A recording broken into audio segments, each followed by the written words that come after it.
Security. Escort this man out of my building. The words came like a gunshot across the boardroom. Victoria Sterling, the CEO's ambitious daughter, didn't even look at me as she snapped her fingers. Her diamond bracelet flashed under the fluorescent lights as she pointed to the door. I was 5 days away from retirement, 4 decades of loyalty behind me, and now, with 30 silent faces watching, I was being marched out like a thief. "Your time is over," she said, voice dripping with contempt. "Clear your desk. Don't touch a thing that doesn't belong to you." The young security guard shifted nervously. My coffee mug, the photo of my wife, the files I'd built my career on, they all seemed to grow heavier in that single moment. What no one in that room knew was that this single act of arrogance would crack the very foundation of the company by sunrise. 40 years. That's how long I'd walked the same hallway, nodded to the same faces, and signed my name on the same reports.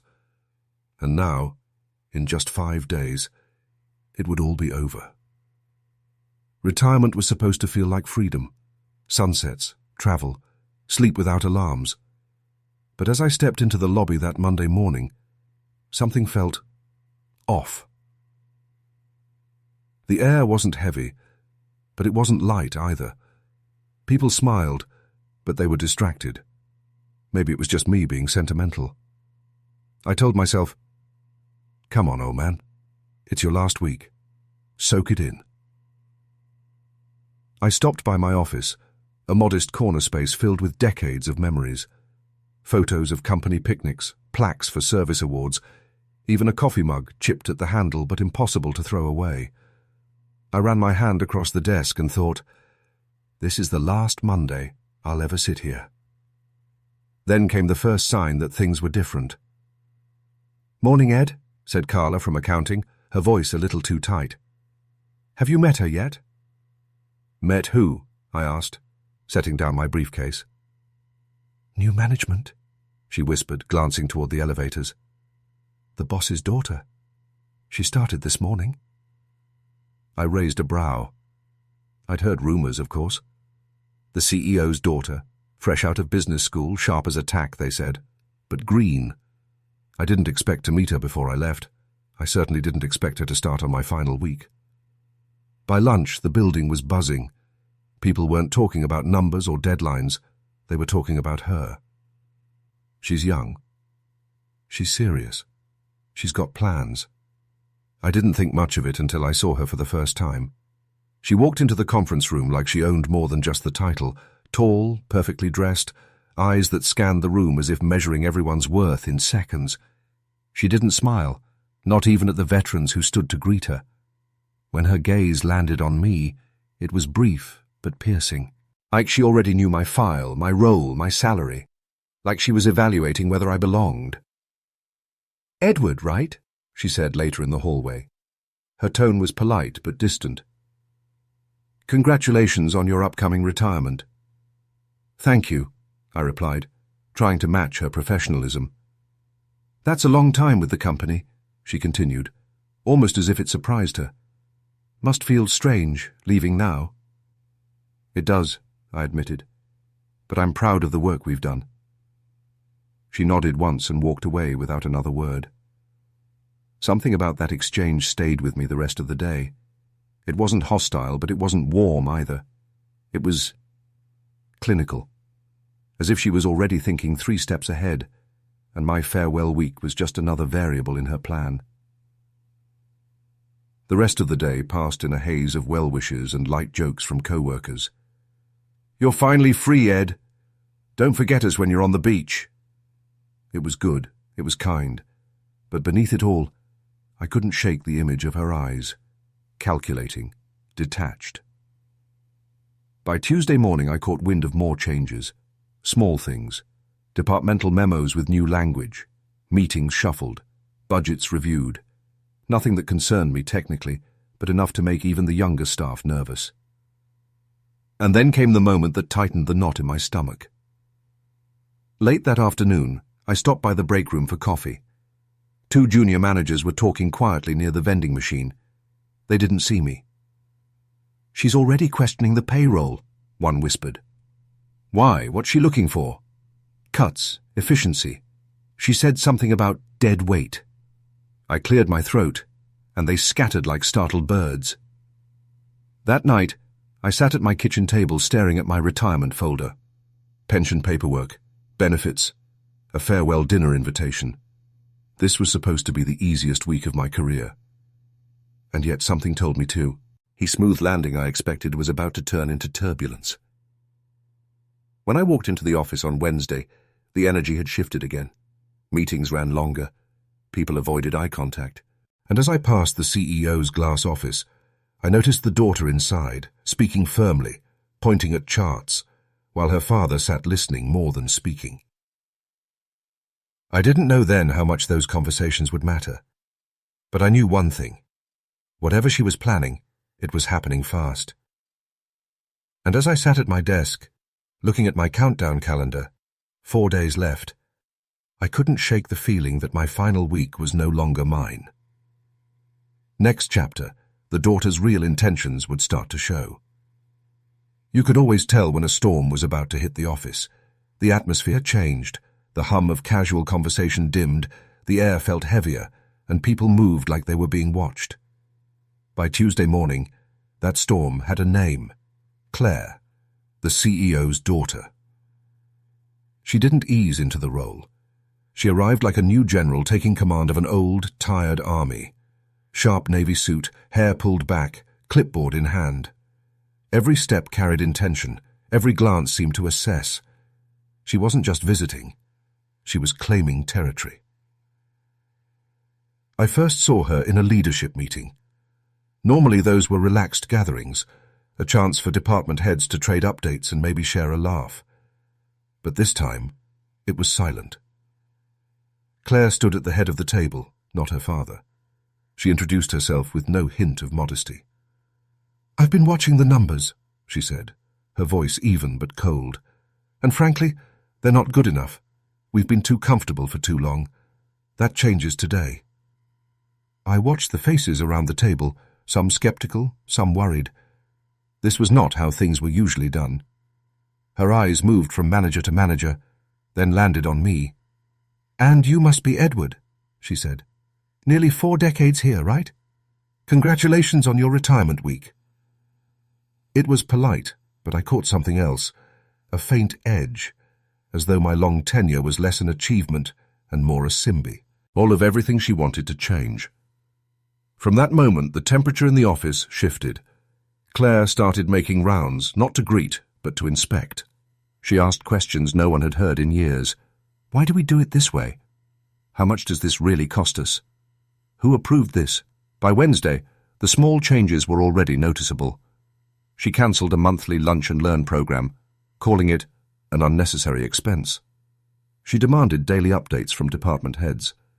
And when one senior manager gently reminded her that the company culture thrived on trust, she smiled, a sharp, dismissive smile, and said, "Trust is earned, not assumed." People whispered in hallways.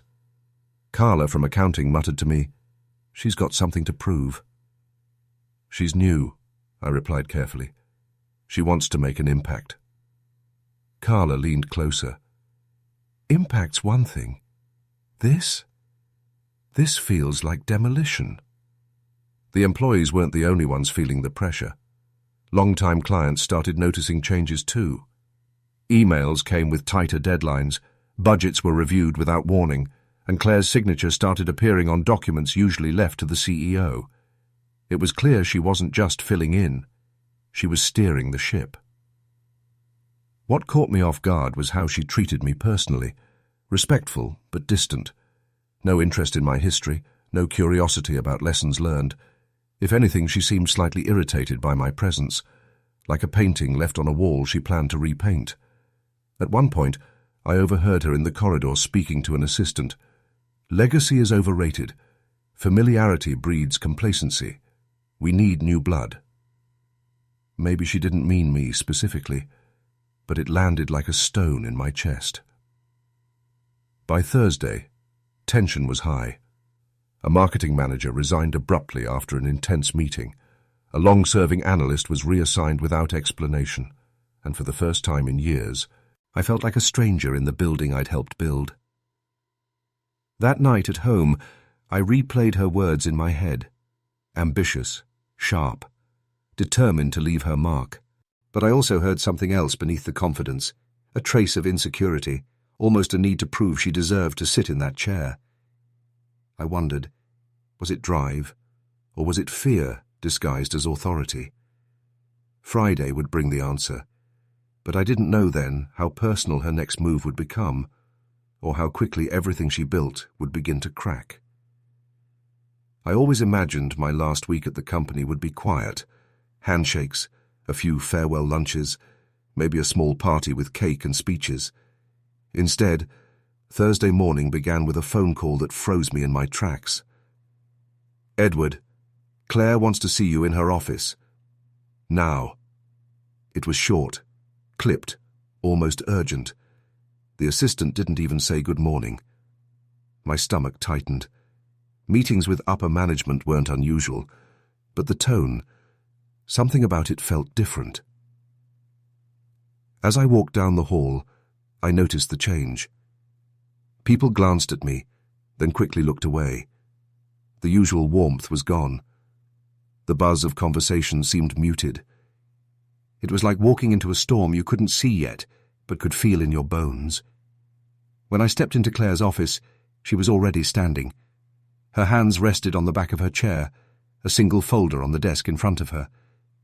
The blinds were half closed, slicing sunlight into harsh lines across the room. "Edward," she said, "sit down." Her voice was calm, but not kind. I sat, trying to keep my composure. "Is something wrong?" She didn't answer right away. Instead, she opened the folder, glanced at a page, then looked at me as if weighing a decision she'd already made. "I'll get straight to the point," she said finally. "We're restructuring. Effective immediately, your position is being terminated." The words landed like a hammer. I blinked, certain I'd misheard. "Terminated? Claire, I retire in 3 days." "I understand," she said, her expression unreadable. "But the company needs to make swift changes. We can't carry legacy roles that no longer serve our direction." Legacy roles. That's what I'd become. A line item, a cost, a burden. "After 40 years, you're letting me go without notice, without a send-off, without the retirement package I earned." My voice cracked, but I forced it steady. She didn't flinch. "You'll receive what's legally required, but the discretionary benefits and celebrations, those are being eliminated. This is business, Edward. Nothing personal." Nothing personal. The phrase stung more than if she'd insulted me outright. I sat there, numb, the weight of 4 decades suddenly collapsing on me. Memories of late nights, tight deadlines, and sacrifices flashed in my mind. The missed family dinners, the weekends spent in this very building, the loyalty I thought mattered. I asked, "Did my father know?" Her jaw tightened just slightly. This decision was mine. I swallowed the anger rising in my throat. For a moment I considered fighting back, calling the CEO, rallying colleagues, demanding fairness. But looking into Claire's eyes, I saw no opening. She was immovable. So I stood, slowly, carefully. "Understood," I said, though the word tasted like ash. "I'll collect my things." The walk back to my office felt like moving underwater. My co-workers saw the box in my hands later that afternoon, and I caught the looks of shock, sympathy, even quiet outrage. A few tried to approach, but I gave them a small shake of my head. This wasn't the moment for scenes. Dignity was all I had left. Packing my things felt surreal. Framed photos, old notebooks, a coffee mug with my name faded on the side. Each item felt heavier than it should have. Each was a reminder of time I could never get back. When I reached the door for the last time, I paused. The office was quiet now. Claire was somewhere above, no doubt moving on to he. But next, efficiency. I didn't say goodbye. I didn't want a round of applause or a hollow speech. But as I stepped out into the crisp evening air, one thought burned quietly, steadily. She may have ended my career, but this isn't the end of the story. Because something told me, deep down, that decisions like hers had consequences, and I wouldn't need to lift a finger to see them unfold. The morning after I left, I expected silence. Retirement, or whatever you call it when you're pushed out, usually comes with quiet. No more emails, no more phone calls, no more buzzing phone at 6 a.m., but instead, my phone wouldn't stop lighting up. First it was a text from Carla. "Something's off. 3 people quit this morning." Then a voicemail from Tom in operations. "Ed, you won't believe what's happening. She's cutting departments left and right. Clients are already asking questions." I sat there at my kitchen table, coffee going cold, listening to message after message. It felt like the walls of that building were shaking, and I wasn't even inside to see it. By mid-afternoon, an old colleague called. "Ed, I know you're done with this place, but you should know, people are panicking. Claire's got this vision, but it's reckless. She's slashing budgets, moving teams around like chess pieces. Morale's in the basement. Even your old accounts are calling in complaints." I didn't gloat. I didn't even smile. It was too soon for that. But I couldn't help the flicker of curiosity. And yes, a little vindication. The daughter had taken control like she owned the world. But a company built on trust doesn't bend easily. The next day, more whispers came. One client I'd known for years called me personally. "Ed, what's going on over there? Your new manager cancelled our meeting, changed our terms, and sent someone half my age to renegotiate. It feels unstable." I apologized, though I no longer had any ties. "I'm not there anymore," I said gently. "But give it time. They'll find their footing." Even as I said it, I wasn't sure I believed it. By Friday evening, the picture was becoming clear. Key employees were jumping ship, accounts were at risk, and there were rumors that even the CEO was starting to question his daughter's decisions. I met with a friend from HR over coffee that weekend. She leaned in and lowered her voice. "Ed, she's cracking under pressure. The board is nervous. Your departure shook people more than she expected. It's like pulling a thread from a sweater. Everything's unraveling." I listened quietly. 40 years had taught me that panic spreads faster than calm, and leaders who ignore warning signs often face storms they can't control. As I left the cafe, I realized something. Firing me wasn't just cold. It was careless. It sent a message that no one was safe, not even the most loyal. And now that message was echoing through every hallway I once walked. I didn't know yet how far it would go, but I could feel it building, like distant thunder getting closer every hour. The next chapter would show just how loud that storm could get. It started with a single headline, small, barely noticeable to anyone outside the industry. But to me, it was a warning flare. Long-standing vendor contract cancelled without notice. The article mentioned the company by name, my company, or at least the company that had been mine for 40 years. I leaned back in my chair, phone buzzing with notifications. Calls, texts, even LinkedIn messages.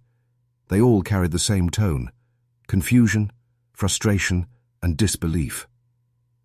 Carla was the first to call that morning. "Ed, it's insane over here. Claire's cutting costs like she's wielding an axe. We lost the logistics contract, one we've had for 15 years. Clients are furious and no one knows why she did it." I could hear the strain in her voice, the exhaustion of someone trying to keep a crumbling wall from falling. "What's her reason?" I asked. "She says it's about modernizing," Carla said, bitterly. "But she's chasing new partnerships with flashier companies, unproven startups with big promises. She's gambling the future of the business. It didn't surprise me. Ambition without caution is just recklessness wearing a suit. Over the next week, the news came faster, each piece worse than the last. A major client walked away after a disastrous renegotiation. A supplier pulled funding when payment terms changed suddenly. Even the internal structure was buckling. Departments were merging overnight, seasoned managers were quitting mid-project, and employees were sending out resumes by the dozen. One afternoon I met Tom, an old operations colleague, for coffee. He looked tired, older than I remembered. "Ed," he said, lowering his voice. "It's bad. She's ignoring advice. She fired 2 directors last night. No notice, no replacements lined up. We have open contracts with no leadership. People are scared." "What about the CEO?" I asked. Tom shook his head. "He's trying to step in, but she keeps telling him she's got it under control. The board's split. It's like watching a car speed downhill without brakes." I wanted to feel satisfaction.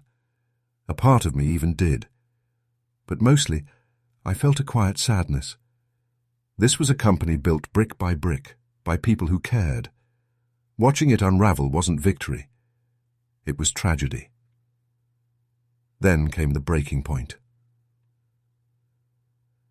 Friday evening, I received another call, this one from a friend on the client side. "Ed, I thought you should know. The partnership with Apex, your biggest deal, it's dead. She tried to rewrite terms. They walked, and they're telling others to stay away." That one hurt to hear. Apex was a cornerstone, a partnership nurtured for decades. Losing them wasn't just a financial blow. It was a signal to the entire industry. By the following Monday, the cracks were impossible to hide. Industry blogs were buzzing about leadership turmoil, staff exodus, and client uncertainty. Even casual readers could sense blood in the water. I stayed on the sidelines, watching it all unfold. There was nothing to do, no advice to give, no way to turn the wheel.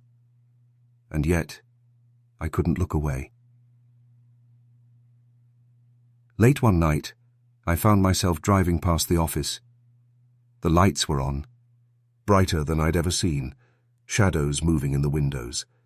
They were working late, fighting fires, or maybe just trying to save what was left. I thought about the day Claire had looked at me across her desk and said, "Nothing personal." I wondered if those words echoed now in her own head as the ground shifted under her feet. The company wasn't gone yet, but the free fall had begun, and deep down, I knew something that the rest of them were just beginning to realize. Once momentum turns against you, it doesn't stop easily. Next came the call I wasn't expecting, the one that would bring me back into the story, whether I wanted it or not. It was late, close to midnight, when the phone rang. At that hour, you expect bad news, an emergency, a family call, something urgent. But the name on the screen made me pause. "Tom." I answered, voice low. "Tom, what's going on?" He didn't waste time. "Ed, it's chaos. Absolute chaos. The company's bleeding. Lawsuits, cancelled contracts, investors pulling out. Claire's in over her head. The board's meeting tomorrow. And guess who just walked back in? The old man himself." For a moment I didn't speak. I imagined the CEO, the man who built the company, standing in that glass-walled office, looking at the pieces of his legacy scattered across the floor. Tom continued, "They're asking questions, Ed. They want to know what went wrong. Some of them are even saying firing you was the first domino." I leaned back, the irony settling like a heavy coat. "I told you she was ambitious," I said softly. "Ambitious?" Tom almost laughed, but it was humorless. "She's reckless. She's made enemies out of partners, gutted teams, alienated clients. It's falling apart faster than anyone expected. And here's the kicker." He paused, letting the silence hang. They want to talk to you. The CEO asked for your number." I stayed silent, the weight of it all pressing down. A week ago, I was escorted out with a box of my belongings. Now they wanted my insight. That night, I couldn't sleep. I paced the living room, the glow of streetlights cutting sharp lines across the walls. What would I say if he called? Could I even help? And more importantly, did I want to? The call came the next morning. "Edward," the familiar voice said, steady but carrying something I'd never heard before. Strain. "It's David. I won't waste your time. I need your perspective. I think we made a mistake." For a moment, I almost let the silence answer for me. Then I said, "It's a little late for that, isn't it?" "Maybe," he admitted. "But you know this company better than anyone. We're staring at losses we can't afford, and we have hours before a major investor meeting. I need to know, where did she go wrong?" I could have let him squirm. I could have demanded an apology, demanded more, but instead I just listened to the quiet on the other end, the sound of a man swallowing pride. "Ed," he said finally, "I don't care about titles or protocol. Right now, I care about saving what's left. Can you help me?" There was a part of me that wanted to walk away, to watch it all burn. But there was another part, a quieter, older part, that remembered the years of sweat and loyalty that built those walls. "Send me the numbers," I said at last. "And David, don't let pride get in the way again." When the call ended, I sat there staring at the phone. I wasn't back, not really, but the tables had turned. They needed me now. And as I opened my laptop ready to read the first report, I couldn't shake the thought, this wasn't just about saving a company. This was about watching a lesson unfold, one they'd never forget. Next came the fallout, and the reckoning that no one could stop. By the time Monday morning rolled around, the whispers had turned into alarms. News of broken deal, lawsuits and lost accounts wasn't just circulating among employees anymore, it was spilling into the industry. The company's name, once solid and respected, was now tangled with words like instability and poor leadership. From the outside, I watched it like a slow-motion collapse. Each day brought a new headline, a new rumor, a new sign that the ground beneath them was crumbling. But what none of those articles captured was the storm brewing inside the building. Tom called again, his voice hoarse. "Ed, it's bad. The board's meeting with lawyers. Claire's trying to hold the line, but she's cornered. 2 more directors quit yesterday. HR's fielding resignation after resignation." I could almost see it. Claire pacing the executive floor, her perfect calm now chipped, the sharp edges of confidence turning into frantic energy. She had wanted control, but control was slipping through her fingers. By midweek, the industry blog I used to skim over my morning coffee ran a headline that hit like a hammer. "Key partner files suit against company name." It wasn't just a lost deal anymore. It was war. Then came the message that made me stop in my tracks. It wasn't from Tom this time. It wasn't even from Carla. It was from the CEO himself. "Edward, I think you should know, Claire is stepping down." For a long time I just stared at the screen. Later I'd hear the details. The board had convened behind closed doors. Numbers were presented, losses too large to ignore, contracts too damaged to mend. Investors threatened to pull funding unless immediate action was taken. And at the center of it all was Claire, fighting to defend a vision that had already burned too much capital and too many bridges. The report said she tried to argue, tried to shift blame, but the evidence was overwhelming. Her decisions, her cuts, her arrogance, it all pointed back to her desk. When she finally walked out of that office, it wasn't the confident stride that marked her arrival weeks ago.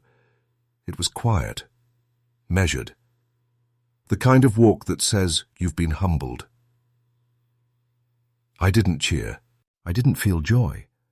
What I felt was something colder and clearer: inevitability. The company didn't fall overnight because of one person. It fell because no leader can outrun the truth forever. That evening, I poured a glass of wine and sat on my porch as the sun dipped below the horizon. 40 years of work had ended in a box of memories, and now the chapter had closed on the person who thought she could erase that legacy with a signature. But it wasn't just about her. It was about the lesson she'd leave behind, the cost of pride, the danger of dismissing experience, and the reality that some foundations are not so easily shaken. And while the company wasn't gone yet, it was changed forever. What came next would decide whether it survived at all. Retirement was never supposed to begin like this. Boxes stacked in the hallway, benefits stripped away, my farewell erased. But weeks later, when the storm finally passed and the dust settled, I found something I hadn't expected: peace. The company I'd helped build was still standing, but it wasn't the same. The headlines had quieted, but the industry hadn't forgotten. Investors had stepped back, partnerships had been renegotiated, and the boardroom had learned an expensive lesson. Claire was gone, and her absence spoke louder than her presence ever did. One morning, I got a message from Carla. "It's calmer now. Not the same, but steadier. They're rebuilding." I smiled at the screen. They were starting over. And this time, they'd have to do it without me. People asked if I ever felt revenge, if it felt good to see them stumble after what they did. But the truth? No. What I felt was something sharper and quieter: validation. I'd spent 40 years keeping the wheels turning, building trust, shaping something bigger than myself. When that was dismissed, it hurt. But watching events unfold proved what I already knew. Experience. So matters. Loyalty matters. Integrity doesn't bend just because someone says it should. The phone rang less often now. My days were slower, softer. I cooked breakfast with my wife. I took long walks. I sat on the porch with coffee instead of deadlines. The stress that once lived in my shoulders was gone. And sometimes, when the sun was low and the world was quiet, I thought about that moment in Claire's office. Her voice sharp. Her decision final. I thought about how sure she was that I was expendable. But the truth is, the company survived because of the work we'd done long before she arrived. It survived because of the people she underestimated. In the end, my victory wasn't in seeing her fail. It was in knowing that my story didn't end in that office. It ended here, in the calm, with everything I'd earned intact: my dignity, my pride, and the quiet certainty that I had been right to care as much as I did. As I closed my laptop for good and looked out at the fading light, I realized something simple. Some endings don't need applause. Sometimes the quiet ones are the sweetest of all.